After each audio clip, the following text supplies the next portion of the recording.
gracias por estar presentes en este penúltimo semestre. Para mí es un placer presentar a nuestro invitado. Él es el doctor Carlos Valenzuela Luque y les voy a hablar un poco de su trayectoria. En 2004, obtuvo su doctorado en física en el área de relatividad en la Universidad de las Islas Baleares. Ha trabajado en las siguientes instituciones: 3 años en la Universidad de Louisiana, 2 años en el Instituto Max Planck de Física Gravitacional, 5 años en el Instituto Canadiense de Astrofísica Teórica. En 2014 regresó a la Universidad de las Islas Baleares como investigador Ramón y Cajal, donde labora como profesor investigador hasta la fecha, imparte cursos de licenciatura y maestría, ha graduado a varios estudiantes de licenciatura, hay a uno de doctorado. Es uno de los autores del libro Fundamentos de la Relatividad Numérica, que en su segunda edición incluye el tema de magnetohidrodinámica relativista. En sus primeros años como investigador trabajó en el campo de la relatividad numérica. Unos años después comenzó a trabajar en temas de astrofísica relativista y actualmente realiza investigación no solo en relatividad y su uso para estudiar sistemas fuertemente gravitantes, sino además en dinámica de plasmas magnetizados relativistas. Ha publicado más de 60 artículos, de los cuales 16 es primer autor, en revistas arbitradas con alto factor de impacto, tales como Science, uno en Science, tiene uno en Proceedings of the National Academy of Science, 3 en Physical Review Letters, 1 en la revista Astrophysical Journal, 2 en Monthly Notice of the Royal Astronomical Society, 40 en Physical Review D, 7 en la revista Classical and Quantum Gravity, entre otras. Sus artículos tienen más de 4.500 citas y su índice H es de 41. Este índice es una medición de la calidad profesional de científicos en función de la cantidad de citas que ha recibido sus artículos científicos. En 2011 obtuvo el premio Jeffrey L. Bishop por excelencia en investigación en el área de dinámica astrofísica. Ha participado en 40 conferencias internacionales. Ha participado en 8 proyectos de investigación, en investigación tanto en Europa como en Estados Unidos. Ha sido líder de 3 de estos proyectos y actualmente es el líder del grupo de trabajo 3E, binarias en teorías alternativas de gravedad, de la Coast Action. Entonces, esto es un poco de la trayectoria, de la gran trayectoria que tiene Carlos, y bueno, pues le cedo la palabra. Gracias, Carlos, por estar aquí y a continuación. Hola, Susana. Muchas gracias por la presentación. Yo diría que no ha sido una corta presentación, yo creo que eso es todo lo que he hecho en la vida. Pero bueno, muchas gracias.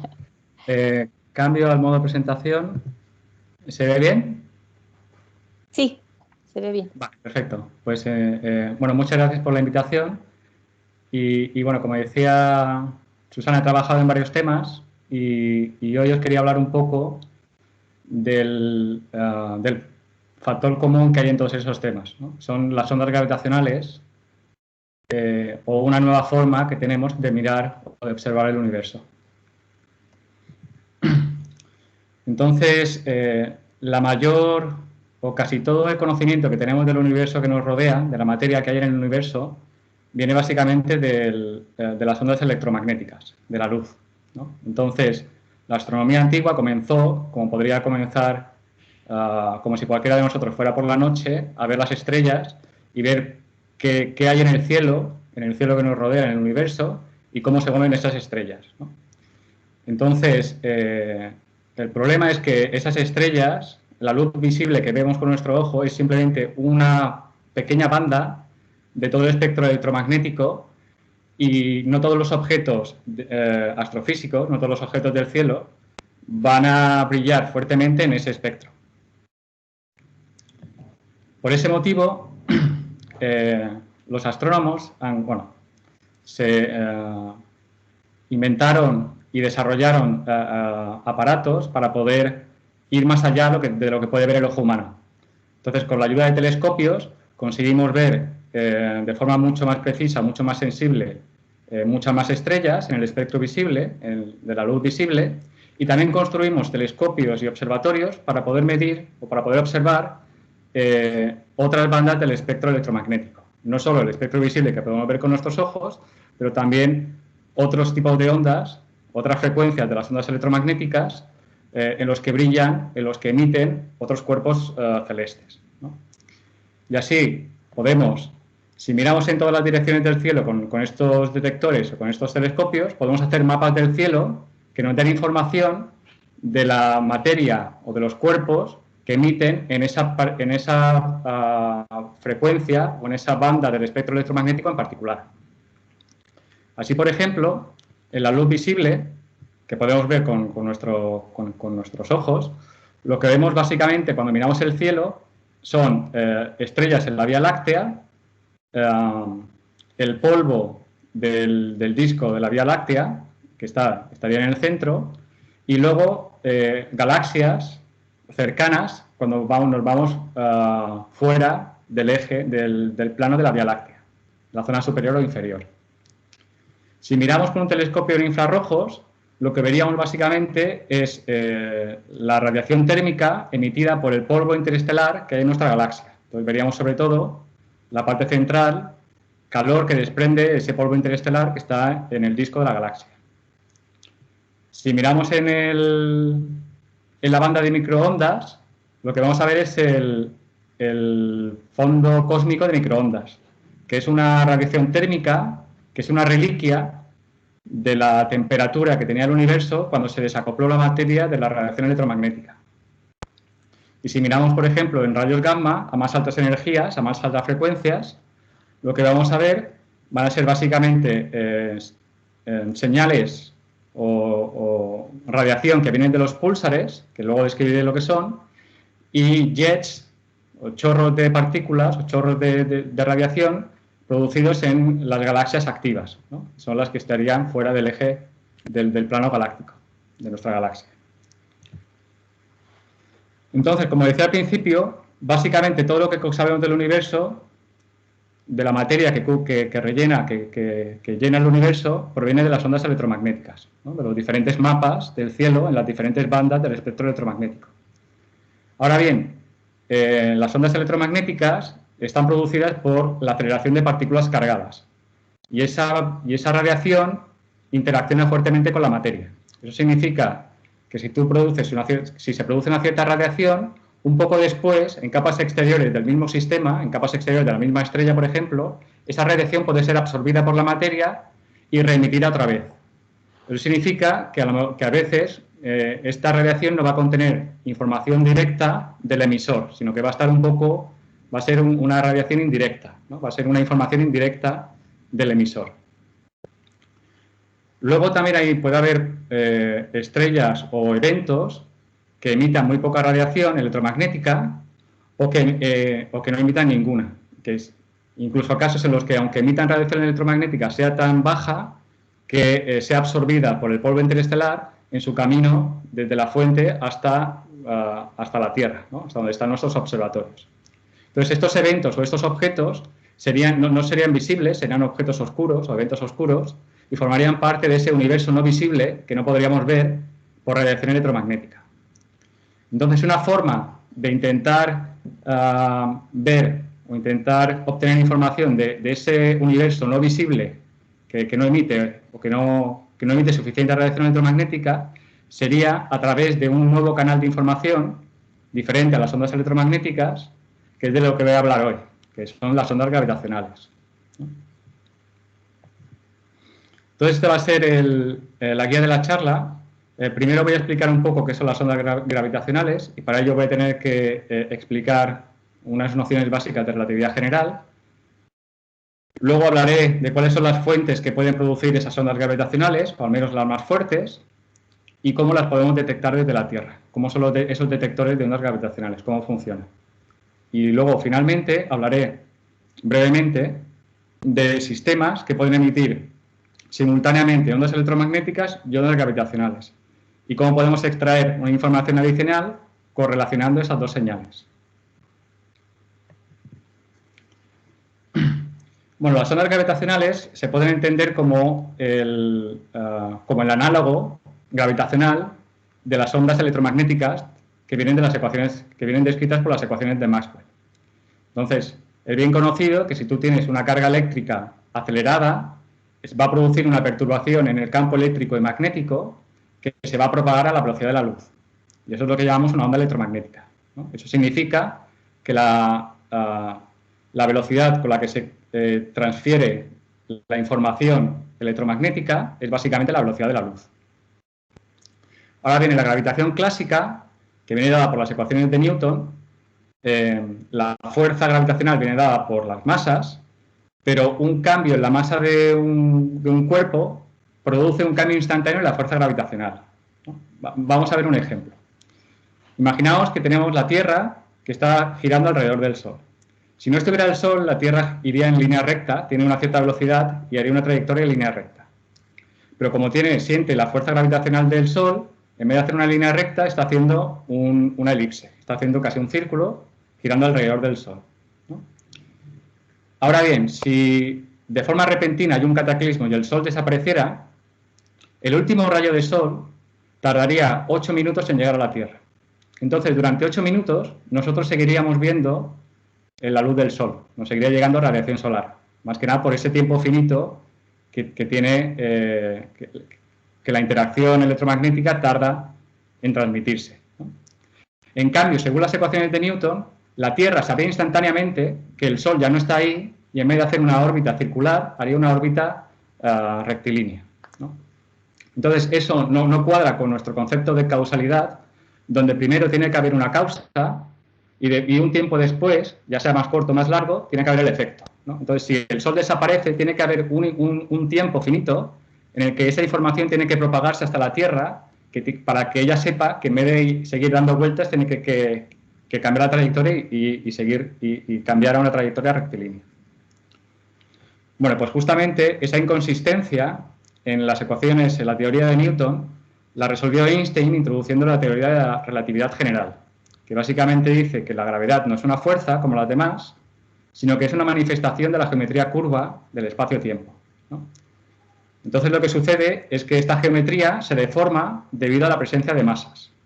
Os podéis imaginar que el espacio-tiempo es como una sábana elástica que está acogida por los extremos y cuando ponemos una masa lo que hacemos es deformar ese espacio-tiempo, deformar esa manta. Y entonces cuando tiramos un objeto en esa manta lo que va a seguir son trayectorias rectas, pero en ese espacio-tiempo deformado, ¿no? Entonces eso sería la Tierra, no gira alrededor del Sol porque te siente una fuerza, sino que el Sol curva el espacio-tiempo y entonces la Tierra gira o se mueve siguiendo una trayectoria rectilínea en ese espacio-tiempo deformado, ¿no? Entonces, si el Sol ahora desapareciese, lo que sucedería es que esta manta intentaría recuperar su estado inicial, habría una perturbación que se iría propagando por toda la manta y esa perturbación en el espacio-tiempo, que se propagaría con una velocidad finita, es lo que llamamos ondas gravitacionales. Entonces, de forma análoga a las ecuaciones de Maxwell, tenemos que si la aceleración de partículas cargadas producía ondas electromagnéticas, la aceleración de masas, cambios en las masas, en particular la aceleración del momento cuadrupolar de las masas, van a producir perturbaciones en el espacio-tiempo que se van a propagar también con velocidad finita y que vamos a llamar ondas gravitacionales. Bueno, la teoría de la relatividad general de Einstein es muy sencilla, seguramente habéis visto las ecuaciones varias veces, son estas ecuaciones que hay aquí a la izquierda. Son muy sencillas cuando las escribes en función del tensor de Einstein y de forma covariante, ¿no? Son muy elegantes, parecen muy sencillas, pero realmente luego cuando las quieres escribir como un sistema de ecuaciones de evolución parecidas a las ecuaciones de Maxwell, es cuando se ve realmente la complejidad de la geometría diferencial, la teoría de la geometría diferencial que hay detrás de estas ecuaciones tan sencillas, ¿no? El espacio-tiempo viene representado por la métrica, la curvatura del espacio-tiempo viene dada por un tensor que es el tensor de Riemann, que tiene derivadas segundas de la métrica, y con el que se forma este tensor de Einstein, ¿no? Entonces, al final, tenemos un sistema compuesto por 10 ecuaciones en derivadas parciales altamente no lineales, ¿no? Y acopladas con la materia, que sería el término que hay aquí a la derecha. Entonces, la materia básicamente le dice al espacio-tiempo cómo se tiene que curvar. Entonces, como podéis imaginar, no vamos a resolver estas ecuaciones hoy, pero voy a discutir algunos resultados que se pueden obtener a través de ellas, ¿no? Sobre todo en casos sencillos. Entonces, algunos de los resultados más interesantes de la teoría de la relatividad general es que permite la existencia de soluciones o de objetos muy compactos, de estrellas muy compactas, ¿no? Que son estrellas muy densas.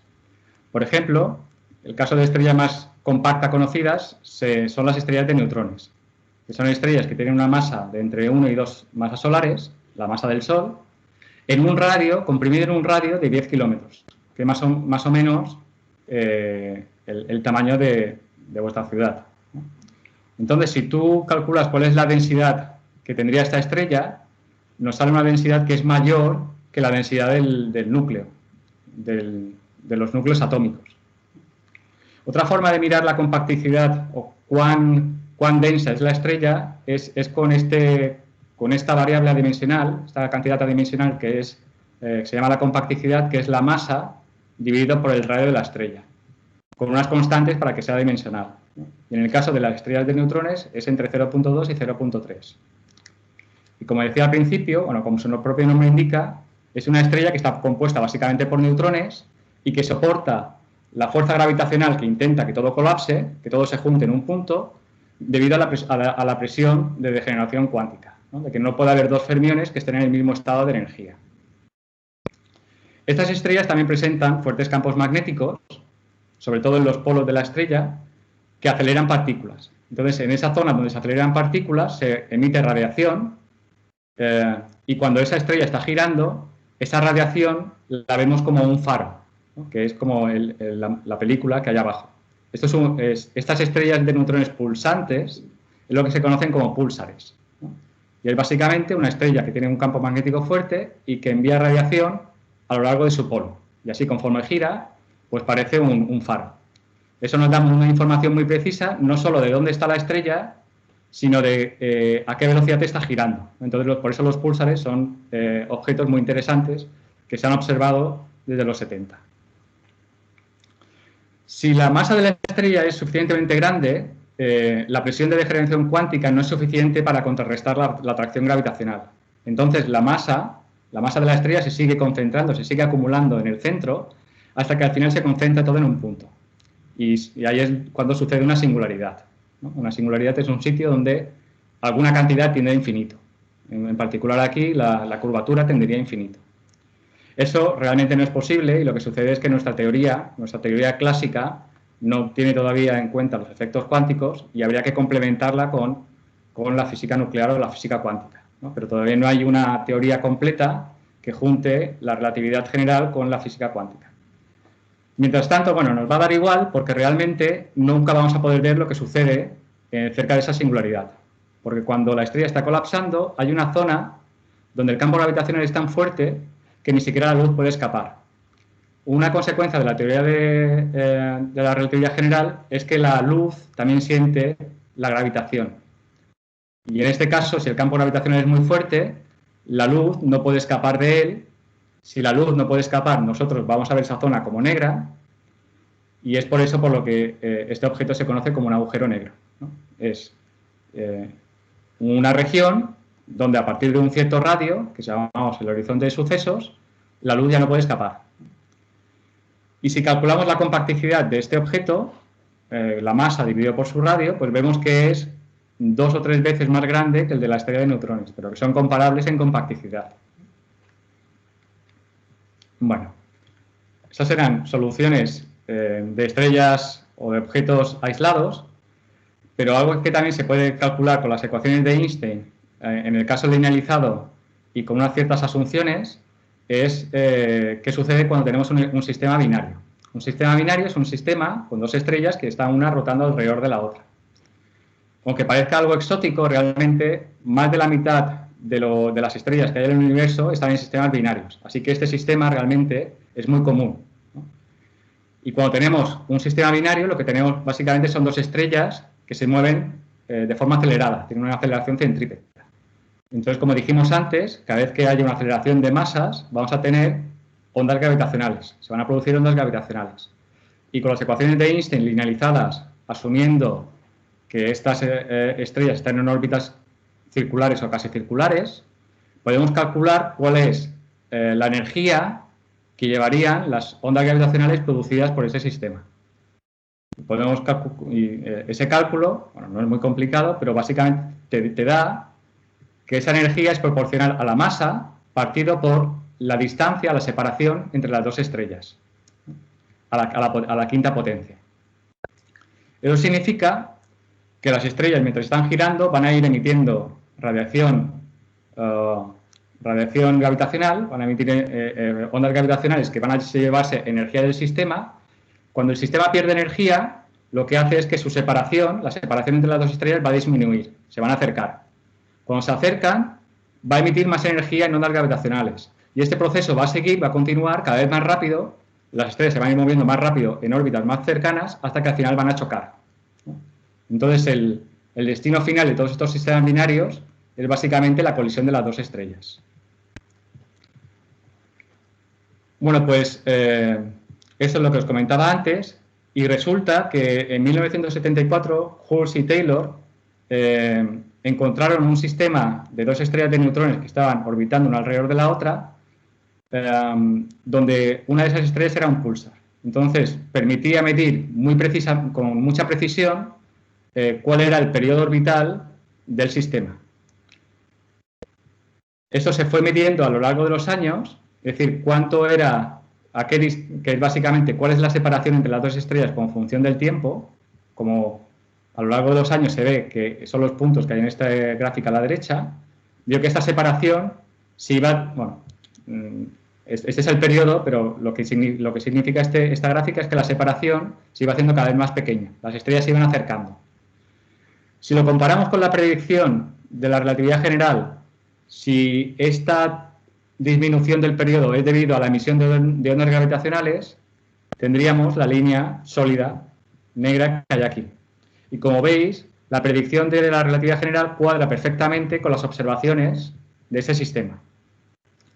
Debido a eso, a que fue la primera detección indirecta de la existencia de las ondas gravitacionales, este descubrimiento consiguió el premio Nobel en 1993. ¿Y cuál es el efecto de estas ondas gravitacionales en el espacio-tiempo? Bueno, básicamente, como hemos dicho antes, las ondas gravitacionales son perturbaciones del espacio-tiempo. Entonces, lo que van a hacer va a ser modificar las distancias, modificar el espacio-tiempo en las distancias perpendiculares a la dirección de propagación de la onda. Entonces, aquí podéis ver, por ejemplo, a la derecha, una película de que si la onda se está moviendo de derecha a izquierda, cómo sería el espacio-tiempo, la deformación del espacio-tiempo producida por esta onda. Es básicamente una perturbación, una modificación en la dirección en el plano perpendicular a la dirección de la onda. O si lo miramos, o dicho de otra manera, si la onda gravitacional estuviera cruzando la pantalla y tuviéramos un anillo de partículas en caída libre, pues al pasar esa onda gravitacional lo que haría sería hacer oscilar este sistema de partículas con una combinación de dos modos independientes, el modo cruz y el modo X, ¿no? Que son los que dibujo aquí. Y esta variación, esta modificación del círculo inicial de partículas, ¿no?, que tenemos aquí, cuánto modificarían las distancias, sería proporcional a la amplitud que tendría esta onda gravitacional.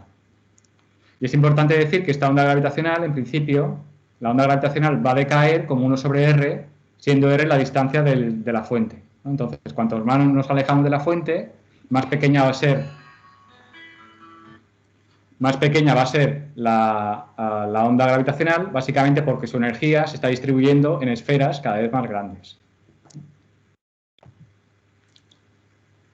Bueno, pues a finales de los 60 se empezó a pensar en cómo diseñar o cómo construir un detector que pudiera medir estas ondas gravitacionales, básicamente midiendo la variación entre dos distancias perpendiculares, ¿no? Entonces, si tenemos, aquí veis los observatorios de detectores, observatorios de ondas gravitacionales, que son básicamente dos brazos, donde dentro hay un tubo al vacío, donde hay un láser que mide la distancia entre los dos extremos del brazo con mucha precisión, ¿no?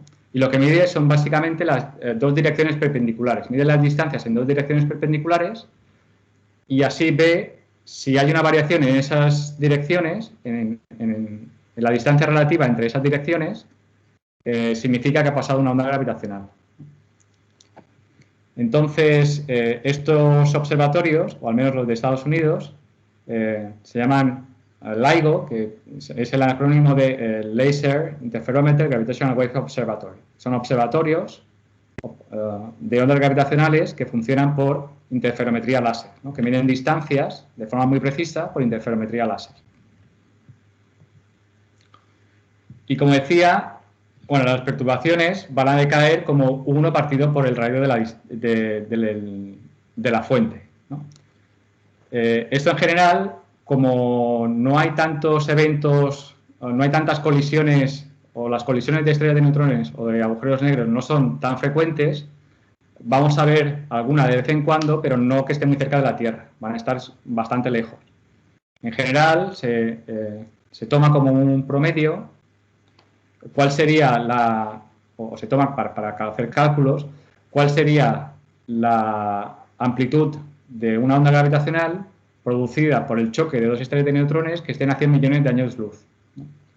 Y haciendo el cálculo, otra vez linealizando las ecuaciones de Einstein, se puede ver que es aproximadamente de 10 a la menos 22 metros. ¿Cuánto es esa distancia? Bueno, Bart Simpson más o menos mide 1 metro. Ahora, si dividimos la altura de Bart Simpson por 100.000, tenemos 10 a la menos 5, que es el tamaño de una bacteria. Si lo dividimos otra vez por 100.000, tenemos el tamaño de un átomo, 10 a la menos 10. Lo dividimos otra vez por 10.000, tenemos el tamaño del núcleo del átomo, que es 10 a la menos 15. Vale, pues ahora hay que dividirlo otra vez por 1000, y esta es la distancia, 10 a la menos 18 metros, la distancia relativa que tendría que poder medir nuestro detector de ondas gravitacionales para poder medir este tipo de eventos. Entonces, como os podéis imaginar, es hace falta una tecnología muy precisa, muy puntera, para poder conseguir medir distancias de forma tan precisa. Y realmente ese detector, ese observatorio que he definido como 2 brazos, eso es el LIGO, ¿no? Esos 2 brazos, realmente tienen mucha tecnología dentro. No son solo los 2 brazos, sino que hay un láser, hay un mecanismo para limpiar la señal del láser, diferentes espejos con mucha pureza, luego pasa por un cristal que divide el rayo en 2. El rayo va a un tubo de vacío de 4 kilómetros de largo en el que va a dar varias vueltas hasta que luego vuelve y se recombina con el que ha dado en la dirección perpendicular, y luego junta las 2 señales y mirando la superposición, la interferometría de las 2 señales, podéis ver si ha habido algún cambio en la distancia entre uno de los brazos con respecto al otro. Y no solamente que es difícil medir esas distancias, sino que además tenemos el problema de que como son distancias tan pequeñas, cualquier cosa puede perturbar los aparatos que lo están midiendo. Entonces, si hay viento, si hay terremotos, tormentas, campos geomagnéticos, rayos cósmicos, cualquier fluctuación del suelo y de la atmósfera va a producir un ruido en el detector que nos va a limitar la sensibilidad que tiene el detector. De hecho, aquí vemos que todos los tipos de ruido lo que hacen al final es que tenemos un detector que solo puede medir ondas gravitacionales en frecuencias entre 20 hercios y 2000 hercios, que corresponderían a la velocidad angular del sistema binario que estemos observando. Entonces, esto nos limita un poco, bueno, nos limita bastante el tipo de sistemas que podemos observar. Y ahora, actualmente tenemos no solo los detectores en Estados Unidos, sino que también tenemos detectores avanzados en Alemania, aunque no es tan bueno como los otros, ya está un poco anticuado. Tenemos otro en Italia, Advanced Virgo. Japón tiene su propio detector, Kagra, y luego hay un proyecto para mover uno de los detectores antiguos de LIGO a India, ¿no? Entonces hay una red global de detectores avanzados que nos van a permitir que todos van a poder medir ondas gravitacionales, que nos van a poder medir, nos van a poder correlacionar la señal observada entre los diferentes detectores y poder eliminar parte de ese ruido. Aún así, todos estos detectores en la Tierra solo van a poder medir objetos que tengan periodos de milisegundos, ¿no? Órbitas que estén del orden de milisegundos debido a todas estas fuentes de ruido que he comentado antes. Para irse a otro tipo de frecuencias, igual que hemos hecho que hicimos con el espectro electromagnético para ver todas las frecuencias, para ver todo tipo de objetos, todo tipo de eventos, hay que irse al espacio. Entonces está el proyecto LISA, que son 3 satélites que siguen a la Tierra alrededor del camino al Sol y que miden su distancia entre ellas también de forma muy precisa por interferometría láser. Y luego hay otros proyectos para poder medir incluso frecuencias más bajas o periodos más largos. Entonces, esas ondas gravitacionales lo que nos permite es estudiar eventos o fenómenos violentos que producen fuertes ondas gravitacionales, como la colisión de agujeros negros y de estrellas de neutrones, explosiones de estrellas de supernova o estallidos de rayos gamma. Entonces, el reto de la astronomía de ondas gravitacionales es no solo detectar estas ondas, sino también extraer la información que contiene, ¿no? Hay que saber interpretar las ondas gravitacionales y luego explicaré un poco cómo se hace eso. Y lo que nos va a permitir estas ondas gravitacionales es explorar algunas de las grandes cuestiones de la física, que es cómo se forman los agujeros negros, cuál es el mecanismo que genera las explosiones de rayos gamma, cuál es la historia de la expansión acelerada del universo. Y las 3 que a mí me interesan más, o las 2 que a mí me interesan más, serían si la relatividad general es la descripción correcta de la gravedad, es decir, en algún momento pasamos de la teoría de Newton a la teoría de Einstein, pero ¿es esa la teoría completa o nos hace falta alguna otra más precisa, alguna otra más general? Y la otra pregunta es cómo se comporta la materia bajo las condiciones extremas de temperatura y presión que hay en las estrellas de neutrones. Las estrellas de neutrones hemos dicho que tenían densidades mayores que las del núcleo atómico. ¿Cómo se comporta la materia en esas condiciones? Bueno, pues para diseñar, mejorar y hacer funcionar los detectores y para intentar dar respuesta a todas estas preguntas una vez que tengamos señales, se creó la colaboración científica del LIGO, que es una colaboración entre grupos científicos de diferentes países. Y luego a nivel europeo, como también tenemos nuestro propio detector, pues también hay una colaboración parecida, que es la colaboración de Virgo. Y esta colaboración, bueno, ha estado trabajando desde finales del siglo pasado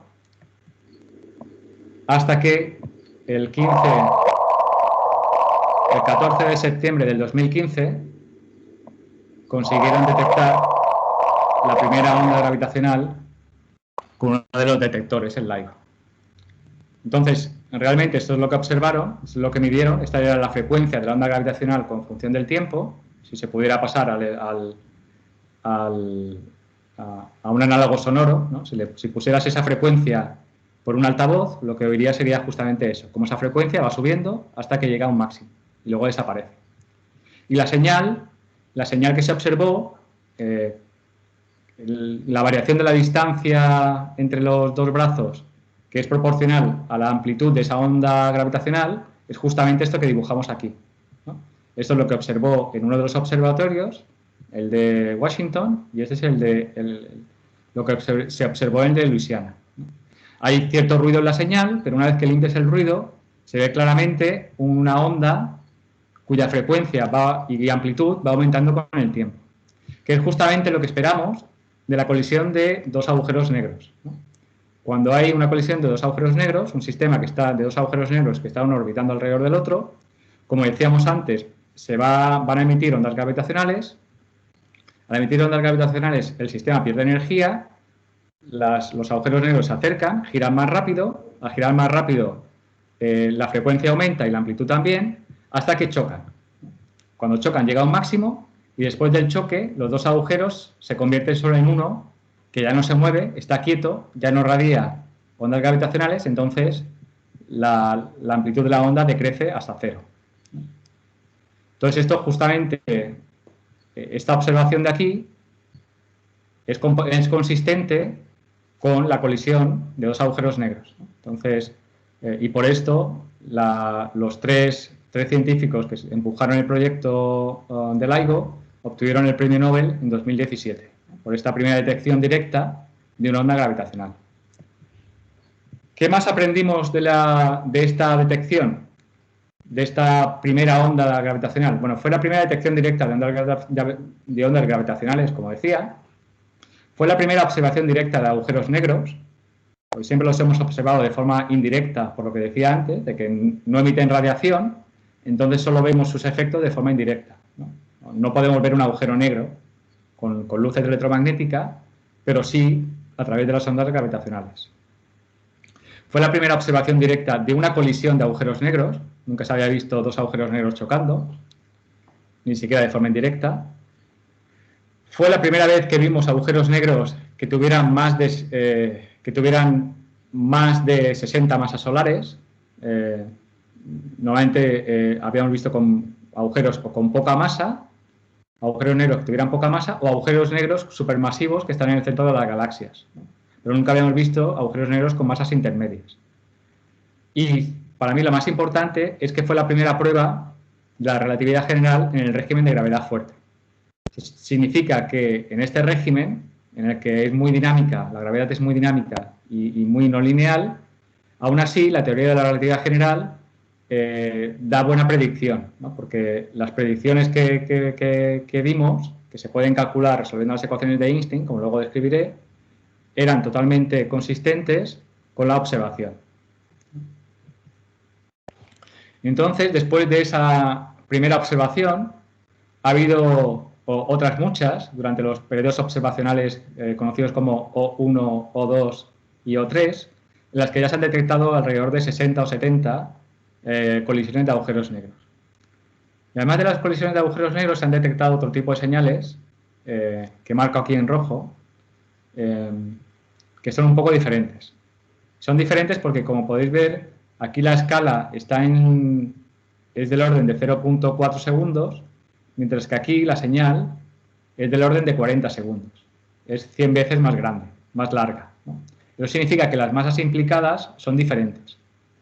Y básicamente lo que estamos viendo aquí es la colisión no de dos agujeros negros, sino de dos estrellas de neutrones.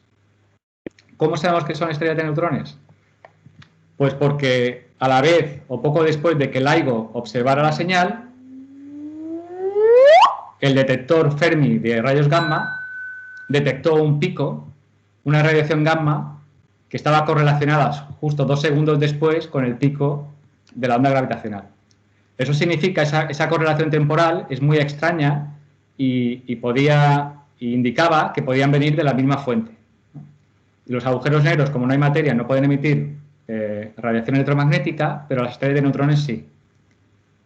Y realmente, en una colisión de estrellas de neutrones, además de producir ondas gravitacionales, lo que uno espera son rayos gamma, que vendrían del jet que se produce durante la colisión, y ondas en diferentes espectros, diferentes bandas del espectro electromagnético, en la luz visible, en infrarrojo, en ondas de radio, debido a la materia que ha sido eyectada o expulsada del sistema durante la colisión y que emite radiación térmica. Entonces, justamente todos estos tipos de radiación son los que esperaríamos en una colisión de estrellas de neutrones.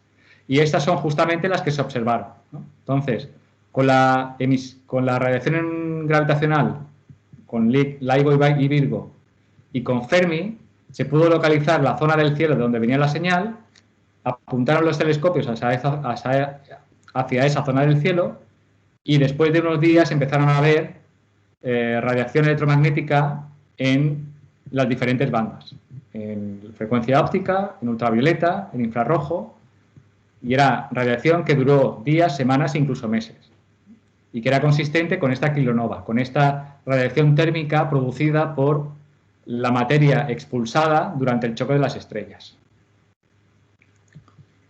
¿Y qué hemos aprendido, qué se puede aprender de esta nueva señal, ¿no? De esta detección de la colisión de estrellas de neutrones?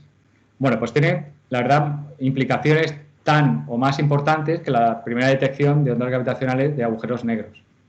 Desde el punto de vista de astrofísica, confirma la hipótesis de que las colisiones de estrellas de neutrones son los progenitores, son los que producen esas explosiones de rayos gamma, que se creía que venían de las estrellas binarias, de la colisión de estrellas binarias, pero no se estaba seguro. Desde el punto de vista de la gravitación, de la teoría de la gravitación, nos verifica con muy alta precisión que las ondas gravitacionales viajan a la velocidad de la luz. Básicamente porque el pico de la onda gravitacional y la radiación gamma, los rayos gamma, básicamente llegaron solo con 2 segundos de diferencia, cuando venían de una fuente que estaba a millones de años luz. Entonces, si hubieran venido si se propagasen a velocidades muy diferentes, hubieran llegado con un desfase mucho más grande. Luego, desde el punto de vista de cosmología, nos da una nueva medida independiente de la constante de Hubble, nos dice la velocidad de expansión del universo. Y desde el punto de vista de la física nuclear, nos da nuevas ligaduras sobre las ecuaciones de estado de las estrellas de neutrones, ¿no? Sobre cómo es esas interacciones entre la materia a tan alta presión, ¿no? Nos dice algo sobre las interacciones entre neutrones y entre quarks. Nos dice también más cosas, ¿no? Nos dice, por ejemplo, o nos confirma cuál es el origen de los elementos pasados de la tabla periódica. Entonces, dentro de las estrellas realmente solo se puede producir hasta hierro, y siempre estaba la duda de qué sucede, bueno, hierro o zinc, qué sucede cuando o cómo se han podido formar estos otros elementos que hay en la tabla periódica. Y bueno, aquí veis que en amarillo claro, son los elementos que se producen justamente durante estas colisiones de estrellas de neutrones, donde se llegan a temperaturas muy altas y a presiones muy altas. Entonces, por ejemplo, el oro, todo el oro que hay en la Tierra, o casi todo el oro que hay en la Tierra, se ha producido en alguna colisión de estrellas de neutrones, que luego ha ido por el espacio y nos ha caído. Otra información o otro hecho relevante es el cálculo de la constante de Hubble que comentaba antes. Comparando la distancia que se puede inferir de la señal gravitacional de la fuente con el redshift, con la velocidad de recesión, con cómo se mueve, cómo se aleja con respecto a nosotros, que viene de la señal electromagnética, se puede calcular la constante de Hubble, ¿no? De forma independiente. Entonces ahora tenemos, además de las mediciones que tenemos con los observatorios, pues ahora tenemos una medición independiente calculada a partir de ondas gravitacionales, ¿no? De esos eventos que emiten a la vez radiación electromagnética y radiación gravitacional. Y la pregunta es, bueno, ¿y cómo conseguimos distinguir una señal pequeña, tan pequeña entre tanto ruido? Bueno, pues para ello se hace algo parecido a lo que hacemos cuando intentamos usar esa app del móvil que reconoce canciones, ¿no? A veces has oído una canción, pero no sabes cuál es, le pones un trozo en el móvil y él te dice, te encuentra la canción. Básicamente lo que hace es tiene varios patrones y va comparando los patrones con la canción que tú le estás dando. Pues nosotros hacemos lo mismo. Tenemos una plantilla que de la forma que queremos que tiene que tener la onda, vamos buscando entre toda la señal y aunque esté escondida entre el ruido, si esa plantilla o si esa señal cuadra con la plantilla, significa que está ahí, ¿no? Esa es la manera que tenemos de reconocerla entre el ruido, ¿no? Es comparar esa señal que tiene ruido con una plantilla y en algún momento con este filtro conseguimos filtrar el ruido y ver solo la señal. Para ello tenemos que construir plantillas de estas formas de onda. Y la única forma que tenemos de construirlas es resolviendo las ecuaciones de Einstein que hemos dicho al principio. Estas ecuaciones de Einstein se pueden resolver de forma aproximada, con diferentes aproximaciones, tanto cuando las estrellas están muy separadas como después del merger, ¿no? Como después de la colisión. Pero hay una región intermedia donde no se pueden calcular de forma analítica ni siquiera aproximada. Esa región, esa zona, la única forma de calcularla hasta ahora es mediante la relatividad numérica, que es la parte de la relatividad que intenta resolver las ecuaciones de Einstein y de la materia mediante simulaciones numéricas, ¿no? Entonces, lo que hacemos es resolver numéricamente esas ecuaciones de Einstein usando supercomputadoras. Y eso es a lo que me dedico. Y, por ejemplo, este es uno de los resultados de mis simulaciones, ¿no? Aquí estoy simulando, estoy resolviendo un sistema binario de estrellas de neutrones. A la izquierda tenemos el plano ecuatorial, podéis ver la densidad de las dos estrellas conforme van girando una alrededor de la otra. Y a la derecha, he hecho un zoom out, las estrellas son los puntos negros y lo que veis es la radiación gravitacional producida por estas estrellas. Y luego abajo podéis ver la amplitud de la onda vista por un observador que esté bien lejos de las fuentes, ¿no? Entonces, aquí se puede ver cómo la amplitud de la onda y su frecuencia va aumentando conforme las estrellas van perdiendo energía en ondas gravitacionales, hasta que al final se acercan tanto que chocan, llegan a un máximo, bueno, y en este caso siguen emitiendo ondas gravitacionales durante un tiempo. Entonces, así es como se consigue las plantillas de ondas gravitacionales para luego poder encontrarlas entre todo el ruido que hay en el detector. Bueno, ya estoy llegando al final de la charla. Aquí a la derecha veis una representación de todos los agujeros negros y estrellas de neutrones que se han observado con función de su masa. Y como podéis ver, en el espectro electromagnético hemos visto algunos agujeros negros de forma indirecta, que serían estos en color violeta, y muchas estrellas de neutrones en color amarillo. Con ondas gravitacionales hemos visto muchos más agujeros negros con masas mucho mayores y hemos visto también algunas estrellas de neutrones, ¿no? La colisión de estrellas de neutrones que se juntan dos para formar una o un agujero negro o otra estrella. Y el mensaje es que esta generación actual de los detectores de ondas gravitacionales nos permiten una nueva forma de ver el universo y que comienza una nueva era de la astronomía de ondas gravitacionales. Pero que por ahora, o todavía solo estamos viendo la punta del iceberg.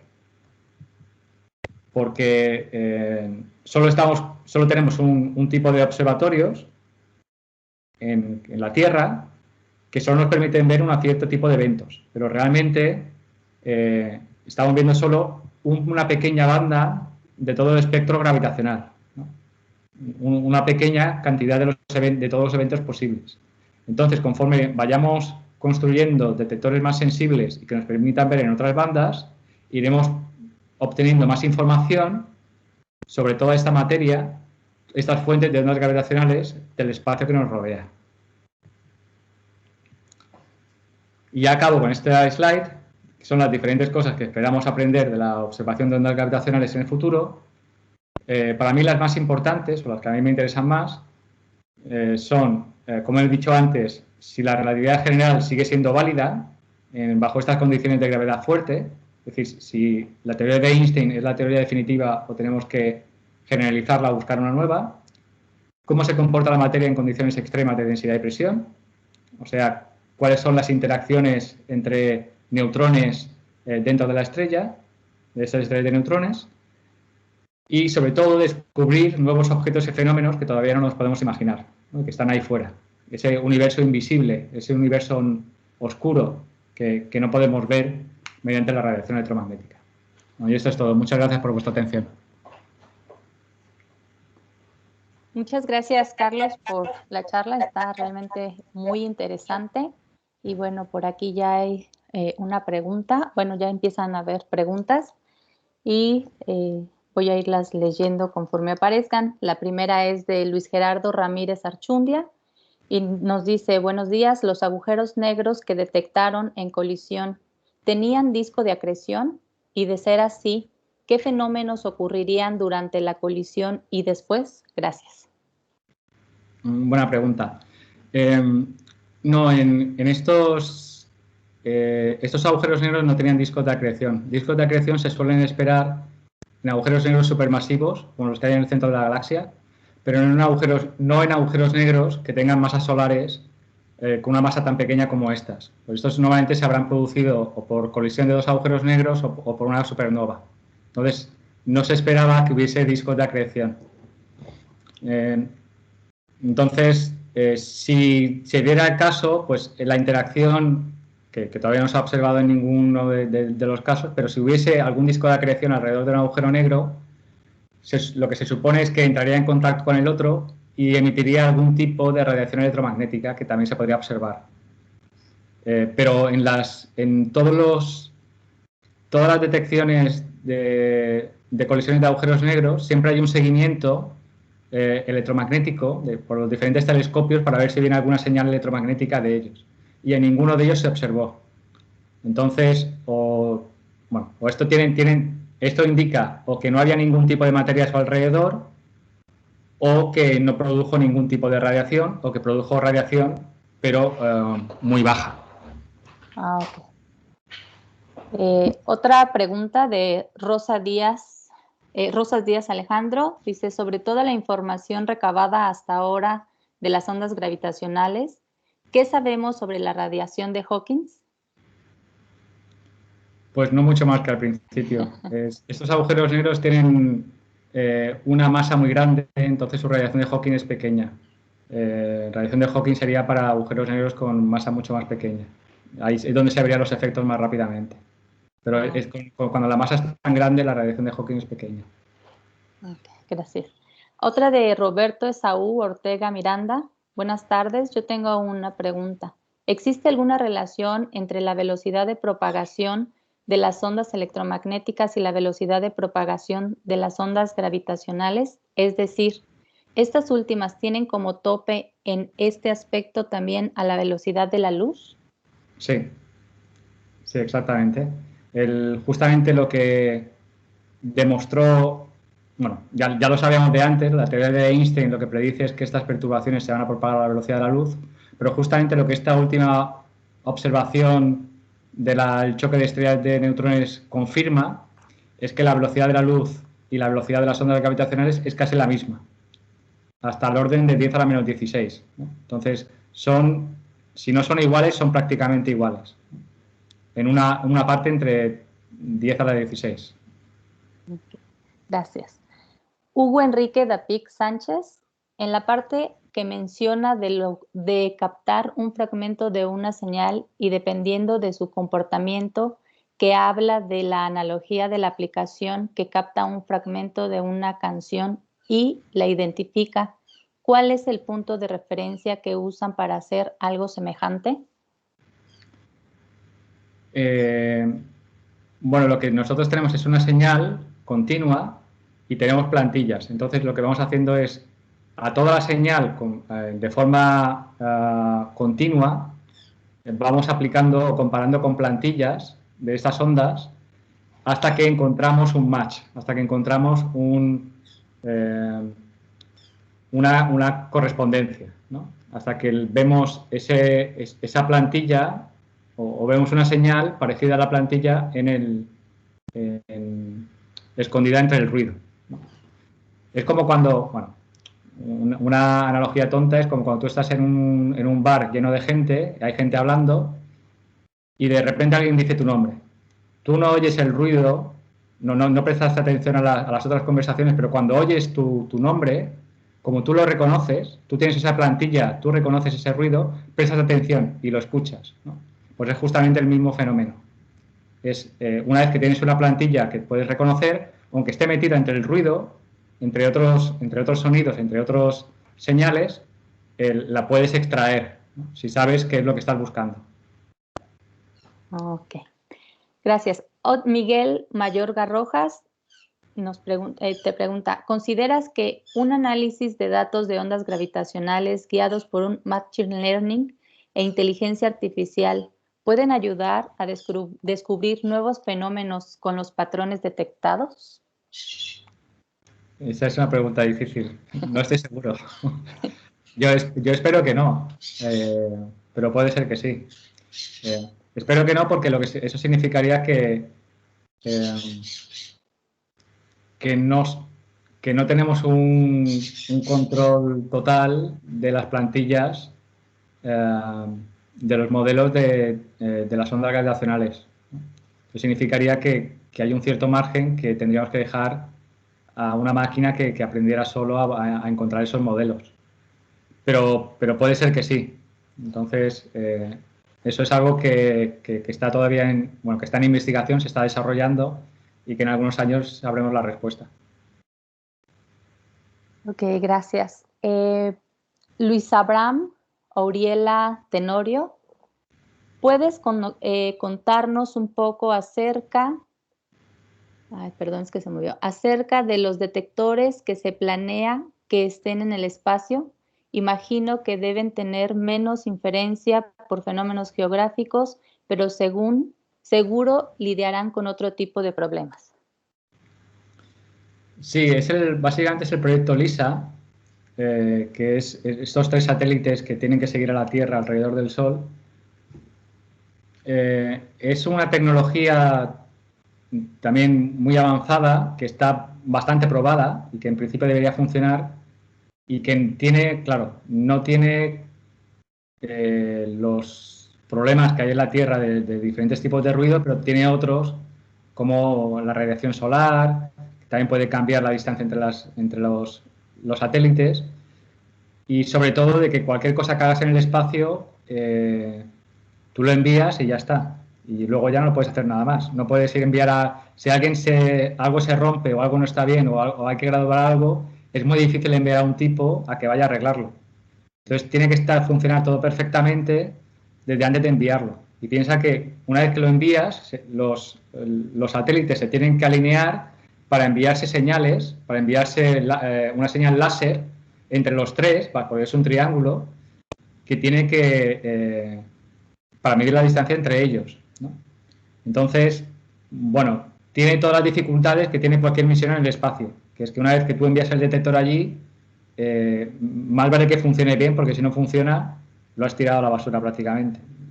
Pero la tecnología en principio está testeada y en principio debería funcionar.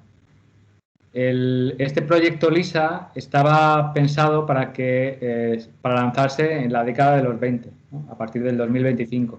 Me parece que se ha ido retrasando y la actual fecha de lanzamiento, si no recuerdo mal, es alrededor del 2030 o un poco después del 2030. Entonces, bueno, todavía queda un poco. Entonces, durante bastantes años, los detectores terrestres son los únicos que vamos a tener. Ok. Bueno, esperamos a ver si llegan otras preguntas. Yo tengo una pregunta, Carlos. Hasta ahora sabemos que el modelo que nos funciona para esto el origen del universo, pues sigue siendo el Big Bang, aunque pues tiene sus puntos frágiles. Esto de las ondas gravitacionales, la detección de las ondas gravitacionales y la información que se obtenga de estas ondas gravitacionales, en algún momento nos podría ayudar a decir si en realidad así fue como se originó el universo o descartar este modelo y que surjan otros. Bueno, primero, quiero decir, no soy un experto en el tema, pero lo que tengo entendido es que sí, que va a haber unos detectores que van a poder medir frecuencias mucho más bajas, que van a ser básicamente la radiación que se emitió durante o poco tiempo después del Big Bang. Entonces, si somos capaces de medir esa radiación, supongo que podrá confirmar o descartar diferentes modelos del origen de esas épocas, ¿no? Del origen del universo. Ok, gracias. De ese tema tengo que decir que no sé mucho más de lo que he dicho ahora. Ok, gracias. Una última pregunta, también de Miguel Mayorga Rojas. Dice, si se observan deformaciones en las ondas gravitacionales, ¿se podrían inferir ecuaciones de estados de objetos tipo estrella de neutrones?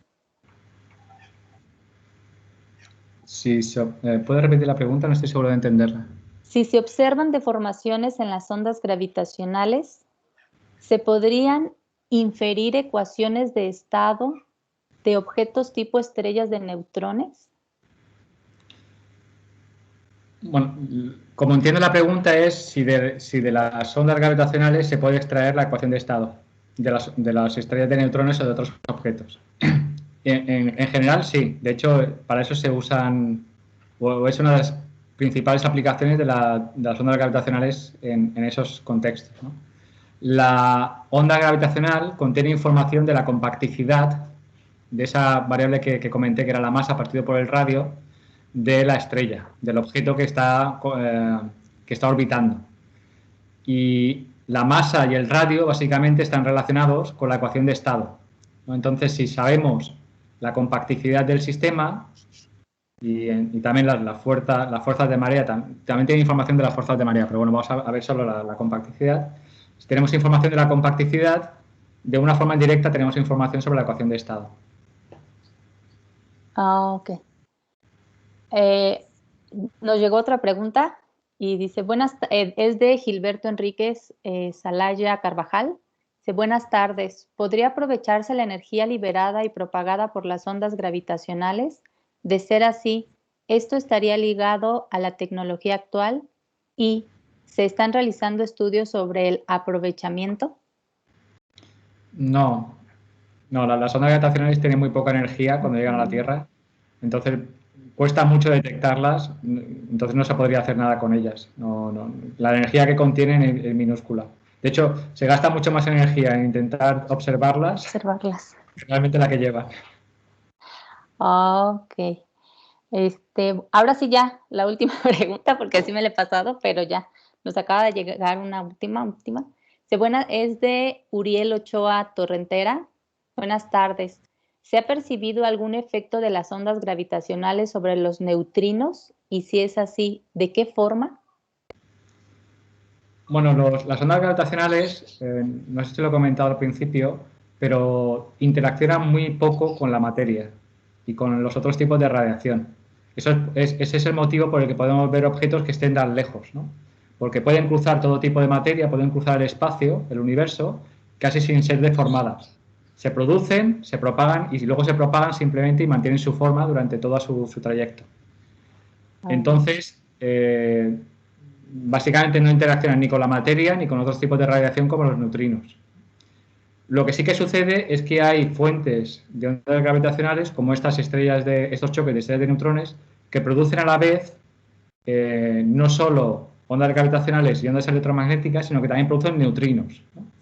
Porque cuando la materia a tan alta densidad choca y se calienta mucho a temperatura de varios decenas o cientos de megaelectronvoltios y cuando eso sucede empiezan a emitir neutrinos. Entonces, en esa colisión de estrellas de neutrones produce de todo. Produce radiación electromagnética, ondas gravitacionales y neutrinos. Pero realmente no interaccionan directamente los neutrinos con las ondas gravitacionales. Okay.